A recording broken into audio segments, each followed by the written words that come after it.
Welcome back to the Wake Up and Be Wealthy show. I am here with one of my dear friends, Dr. Lee Cordell, the official title. I love it. Do you like being called doctor or does it make you feel weird? Uh, I people like calling me it, Yeah. and so I have we're talking about regulation, right? I have regulated to people calling me Dr. Cordell. I've gotten good at introducing myself that way, but like if you just called me Lee, it's totally fine. Well, my theory is I love that you're like cool either way because the people Yeah. that are like weird about it and correct you and be like, "Oh, it's doctor." It's like, "Really? Like do you have to be that person?" Oh, goodness no. Like that will never happen. Like if I ever do that, there's something wrong. Something's like I'm not well. Like I'm not well, send help. yes. But I also like you went through all the ish to have that, so you might as Yeah, well use it to your advantage. Like exactly. so Very true. And yeah, there are some people that just like really enjoy that. They're like, I love calling you Dr. Lee. I'm like, great. Then go for it. yeah, keep calling me that if you want to. So we are talking all things how to regulate around money trauma. So for those that are new to the word regulate, like let's start there. Like what does that really mean? Yeah. So when we think about the most the things that people have the most past painful experiences around, like sex, money, and I would say those two things. Like those are the two things that I have people come to me the most with, like of I have painful past experiences around this. So when we think about regulation, when we have past painful experiences around money, it changes the way that our nervous system and our brain and our body act when we have to do things that involve money. So it dysregulates us. So a lot of people, if I said, um, I'm trying to think of like, there's shameful experiences, right? If I said, hey, tomorrow morning you're going to wake up and you're going to have $10,000 of credit card debt, or you're going to have $100,000 of credit card debt, like whatever you just felt in your body hearing that, that's dysregulation. That's your nervous system being like, whoa, that would be really, really, really hard. Like that wouldn't feel good. We maybe have some like adrenaline, some nausea, some panic, some whatever.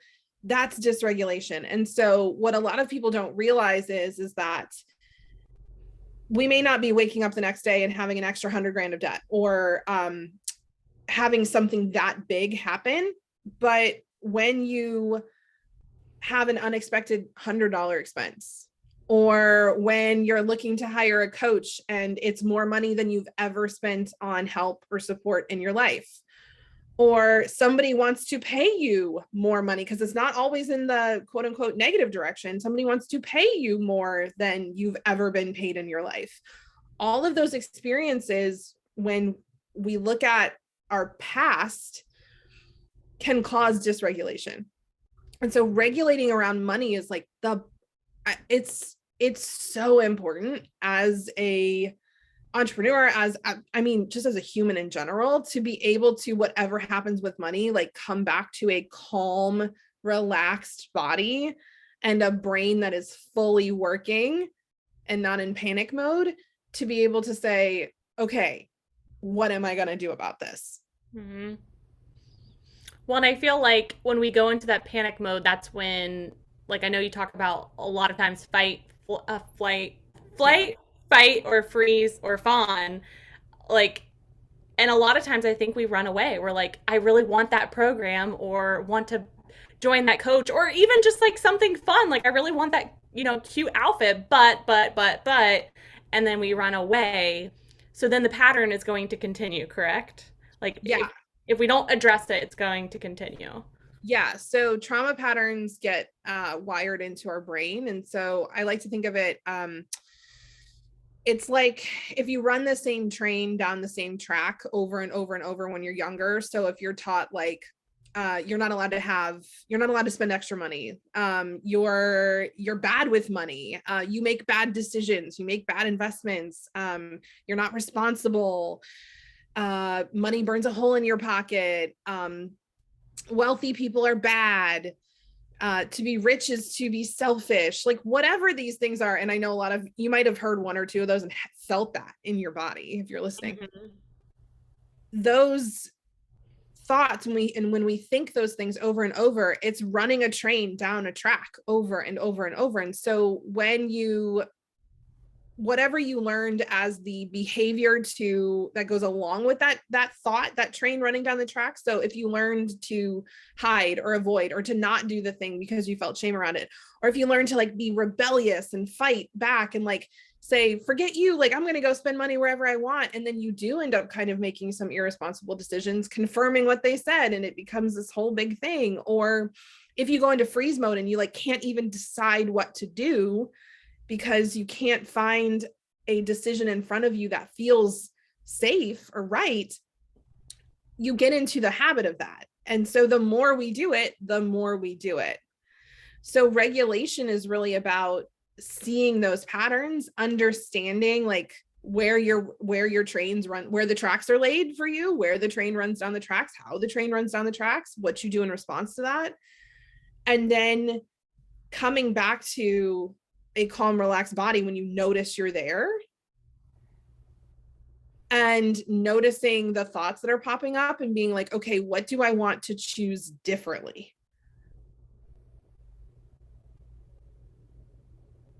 Would you say that the best thing to do in that situation is just to take a step back and like journal or like talk to us, like how do we truly regulate? Like we see what's happening and we're like, "Oh, this is not good. What do we do next?" Yeah. So what I teach my clients is if you are in a dysregulated state, if you are, even if you're labeling it as anxiety, by the way, feeling really depressed and stuck and frozen, that's a dysregulated state.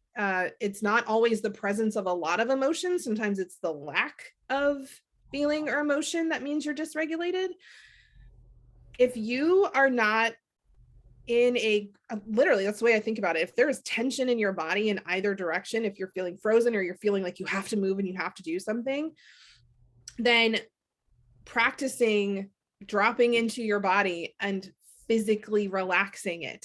So noticing, are my stomach muscles clenched? Let me relax those. Are my fists, my hands balled into fists? Let me relax those. For me, is that line in between on my forehead, in between my eyes, in between my eyebrows, can I see that line? Because if I can see that line, I am not relaxed. Hmm. So jaw muscles are a huge one, like doing progressive muscle relaxation. I have a thing that I teach called the 10-second protocol, where we squeeze every muscle in our body for 5 seconds and then we relax for 5 seconds and see where the tension still is and then relax that more.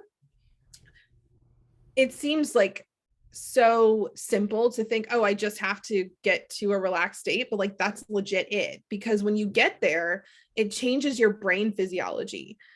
When we're activated, when we're dysregulated, our the higher order thinking parts of our brain, the rational, reasonable, logical pieces of our brain, they literally get less blood flow.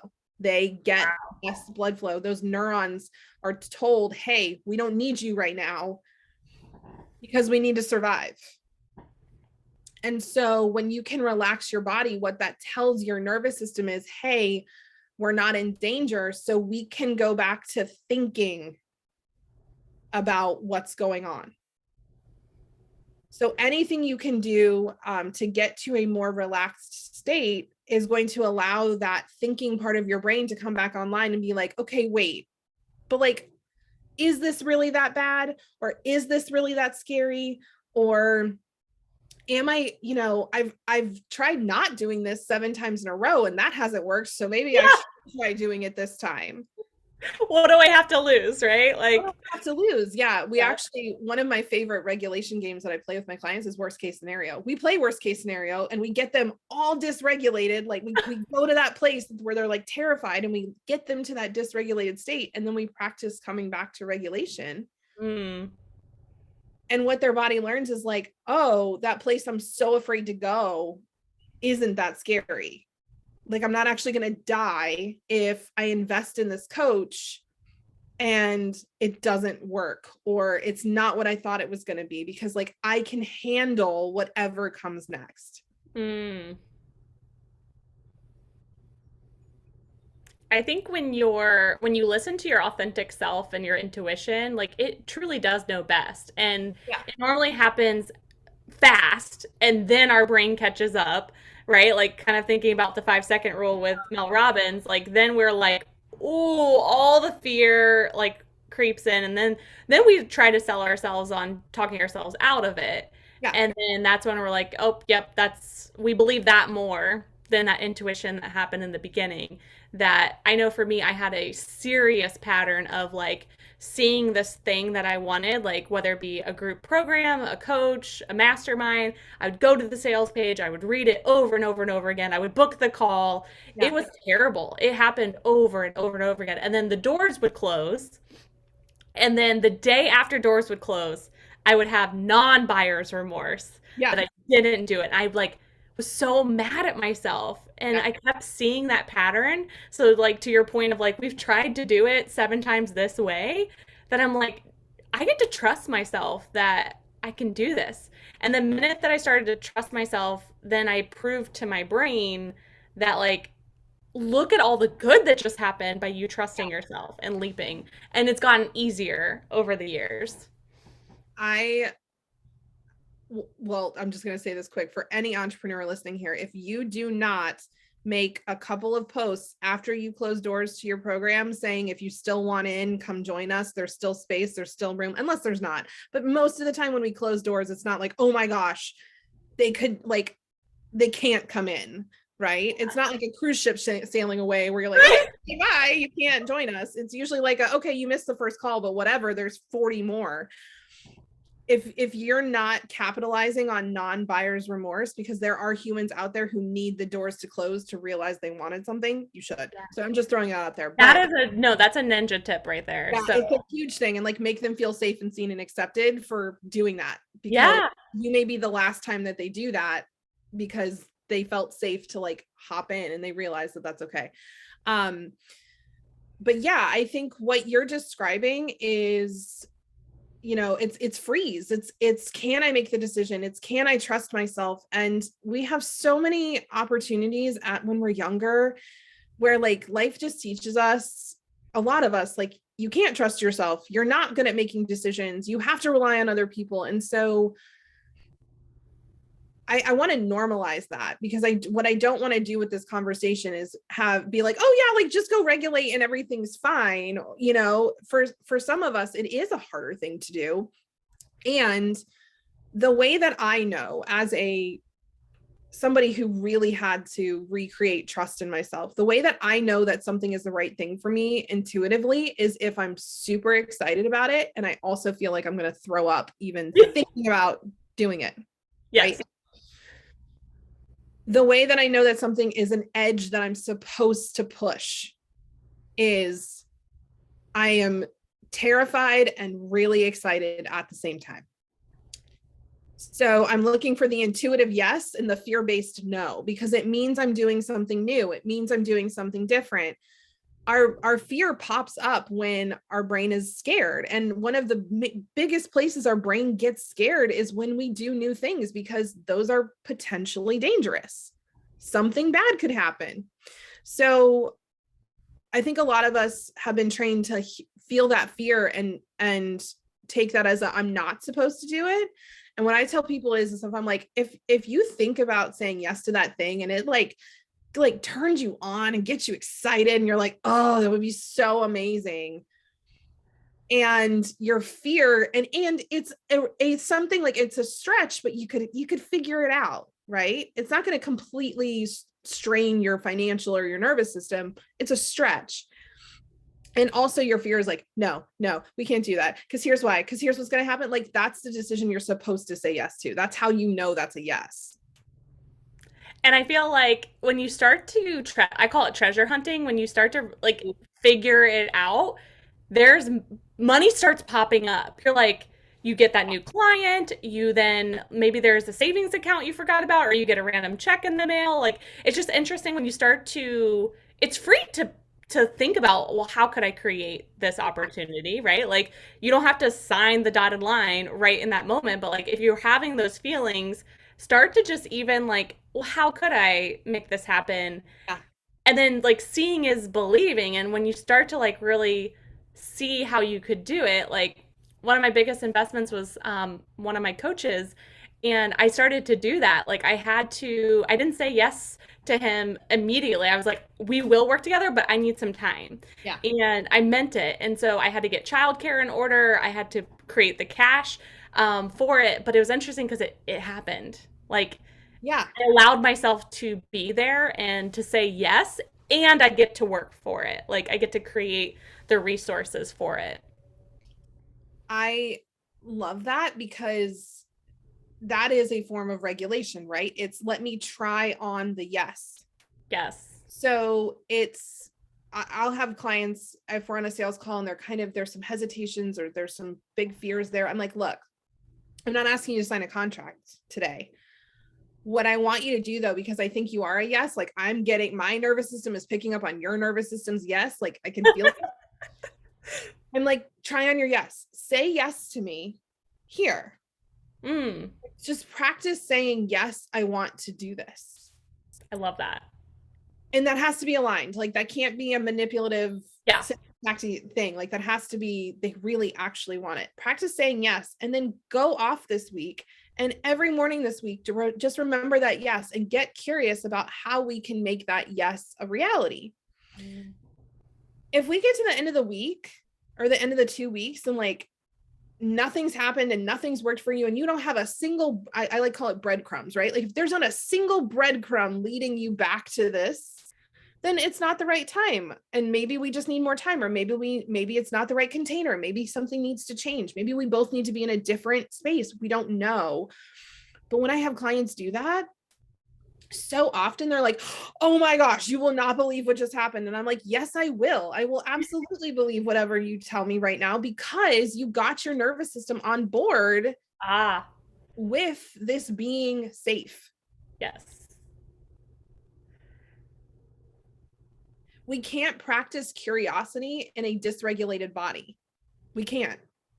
You can't get curious if your body is in a threat, or what we call a threat response or a trauma response, or activated, dysregulated. It's all the same thing. Yeah. You can't, because your body and brain are focused on surviving, and survival and curiosity do not go together. You can't be running away from a bear and see a flower and be like, oh, you know what? Is that a purple flower? Is that a, like, what would we call that shade? Right? That you'd get eaten by the bear. I've never heard that example before. I will never forget that. That is so good. But that's the case, right? Like, so if we can create space for you to be curious, so taking this back to money, how could I, right? Like if I could come up with $10,000 in the next 7 days, like I wonder how I could do that. I wonder who I'm connected with, that if I went to them and pitched them a $10,000 offer, like what would they want? Or like, what could that look like? Or who could I borrow from? Or or one of the questions I just love is, I wonder like if I can just stay open to seeing any possibility of this working. Like, can I just keep my brain open to the possibility that this is allowed to work out? Because we change the focus of our brain, and something called our reticular activating system turns on. It's our RAS, and our RAS looks for things that it's been told to look for.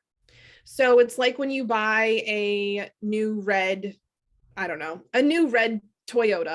and you all of a sudden see a zillion red Toyotas on the road when before you bought the car, you never saw them. It's because your brain's going, oh, we just bought a new red Toyota, and we love this, and we love looking at it. And oh, look, I'm now primed to look for this. So if we go, I'm primed to look for extra money to come in, I'm primed to look for opportunities for this yes to work, I'm primed for curiosity around this, your brain's going to see things that it literally couldn't see when you were dysregulated, that were right in front of it.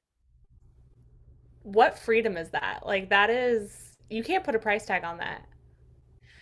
It's huge. It is huge. And it's, I will say that, so my husband is not an he is actually an entrepreneurial spirit now, but when we first got together, he was not an entrepreneurial minded human.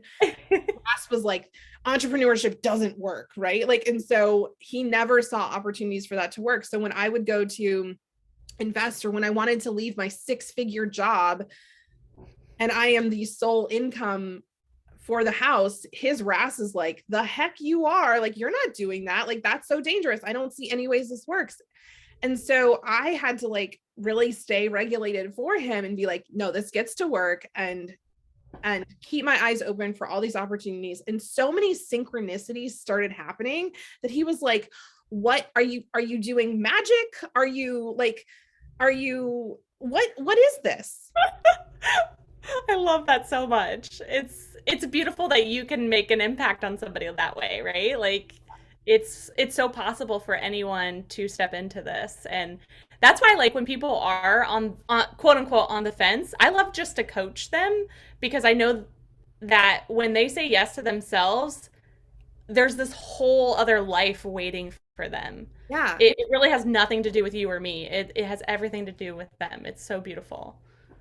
And it's not just, we've been talking a lot about like investing. It's not just about, when we think about money, that's not the only piece, right? It's also about saving. It's about being able to spend it on what you want to spend it on. Yes. It's about donating it. It's about using money in whatever ways maybe your trauma has taught you isn't okay, or isn't right, or isn't allowed, or isn't good. And getting regulated around and coming back to this calm, relaxed body around, it is safe for me to spend money however I want to spend it. It's safe. I say it's safe for me to spend, save, invest, and donate. Ooh, I love that. Yes, please. Yeah. And creating like new energetic minimums is a huge thing. So can I regulate to having $30,000 in my bank account at all times? Can I regulate to investing 10% of what I make every month? Can I regulate to having a slush fund of like, this is frivolous money. Like this money can't be spent on anything that like, quote unquote, matters. This is just for my pure pleasure, for my pure enjoyment. I can do whatever I want with it. When we can start to calibrate and regulate to those levels, what's fascinating is that you have energetic minimums already, right? We all have energetic minimums. And so as we start to raise those, they just become new standards. And all of a sudden you're like, man, I can't imagine even having less than that in here. Like, not that I couldn't handle it, Right. but I don't even imagine having less than that now, because my nervous system is just so used to this. Do you think that's like a staircase approach where it's like maybe the savings account right now has $1,000 in it, and that obviously is not a lot when you have a family. Like that can go real Yeah. fast. Yes. So then would it be like I'm going to regulate to 2,000, 3,000? Like do you see that as like a staircase? Okay. We want to like stretch your nervous system and not strain it. Okay. So what I'll tell people is like, start setting aside $1. I'm not kidding, $1. Like set up a monthly a transfer for $1 from your checking account to your savings account. So you can say, I am a woman with savings. I don't care that it's $1. You have $1 in your savings account. That's $1 more than you had yesterday. I am a woman with savings. I am a human who has money in their savings account at all times. I love that. And doing things like that, and just stair stepping it, because so many of us dysregulate our nervous systems trying to make these really big leaps and these really big jumps. And so that's why I think we get to be careful around, like, you get to feel into that intuitive yes and that fear-based no, and also make sure that it's a stretch and not a strain. Because what we don't want to do is create one more scenario for your nervous system to be like, see, this doesn't work. And that's where I see most people trip up, is they try to go too big too quickly. Yeah. Instead of creating like this nice, like a stair step is a beautiful way of saying that. So $1 in the savings account, saying like, you know what, I'm going to invest in, I'm going to donate 5% of what I've made versus 10, or I'm going to donate 10% of my net like my net income instead of 10% of my gross. Like start with, find the place that feels edgy, that feels like intuitively, yeah, that feels good. And also, oh, it's a little scary though. Find that place and start there. I love that. Well, and I know there's a lot of money trauma around debt, whether that be credit card debt, Yeah. student loan debt, I mean, all of it. It can feel really heavy. Like, what would be your coaching around that? One of the most helpful things for me, because I still have a lot of debt. We're still working on our student loans. We have a mortgage. I have some business debt. Like, and even being able to come on a wealthy podcast and be like, I have a lot of debt, like that alone would have felt so shaming before. Yep. And then I'm like, I just watched, or my husband actually shared a story with me about a major news company that just lost like $350 million in one day. And that's not even like projected out for how much they're going to lose over time with this. Like it's in the billions. And he's like, their net profits for 2022 are going to be in the negative billions. And yet they are still going to be seen as one of the most respected news organizations of the world. So if they can lose literal billions of dollars and still be a respected organization, can you have like a couple $100,000 of debt or 50K of debt and still feel like you're a respected individual? And I think that we get to start thinking of ourselves like that, especially if from a entrepreneurial perspective in particular, but even just every human is, it's money that somebody said, hey, I trust you to borrow this, versus money that somebody said, hey, I trust you, so I'm paying you this.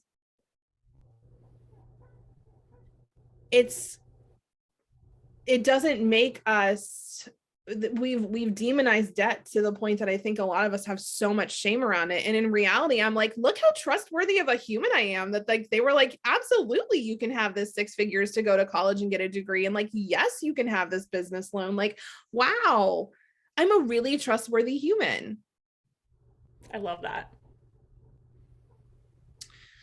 And I just want to say too, is that's taken me a while. Yeah. So if you're listening to that and being like, oh, easy for her to say, no, that's like several years of work to be able to just have this conversation casually. Yeah, So casually. I don't want to downplay that. One of my other favorite things that a mentor had me do when I was first starting this work, she's like, get out your wallet. I was like, okay. And I was like very bossy, okay. And so I went and got like, get out a credit card and get out a debit card. And I was like, okay. And she held them up and she was like, I can't tell which one of those is which. She was like, I can't tell which one of those is connected to your account that you've earned money that's gone into, and to the account that the bank has said, yes, you can borrow this. She's like, when you swipe that at the grocery store, they're not going to say, I'm sorry, ma'am, is that from a credit card? Oh, nope, we don't allow those here. They're going to be like, sure, give me your money. Mm-hmm. So understanding that like, it's really about the value and the past experiences that we have that influence how we see that money is huge. I would agree with that. It's taken me, I've been working through that too, because we've been on a debt-free journey. And we're close, but it also still feels like far away for some reason. But I'm like, we're so close. But I even felt like, how can I create the Wealthy Queen movement with debt? Like I had to really work through that of like, we're real women. Like we're doing cool, epic, amazing things. Debt isn't bad. It's a part of the journey that we get to talk more about and normalize. So I would 100% agree with that, because I think it's everyone's just like keeping it a secret, and then Oh like yeah. they have so much shame around it. And like I've noticed as we've created this safe container for women, they're sharing like, oh my gosh, I just paid off this credit card. I'm close to paying off my car. And it's like creating that positive environment is actually working way better than Oh, the shame marketing yeah. of debt is bad, debt is bad, debt is bad. It's like, to your point, like someone trusted you, and now we get to trust ourselves to move forward in the direction that you need to, and know that you've used it for good, whether that be a car to get to and from work, or college, or credit cards so you could even get by in a hard time. Like Actually, that's valuable. it's so valuable. And I really just, you know me, like my whole platform is I like slaying shame, like eating shame for breakfast, right? Like we just Yes. like not playing this game anymore of we're going to only have these conversations in back rooms and these are the only things we're allowed to talk about. No, we're going to bring these conversations out to the front because when we do, we realize we're not alone, we're not weird. Like these things are not dark and shamey. So many people experience this, and so that's why it's always really enjoyable for me to like I almost have this little like kinky pleasure around being like I have hundreds of thousands of dollars of debt and I don't feel bad about that at all. Yes, please introduce yourself and like at an event like that. It's Like, so good.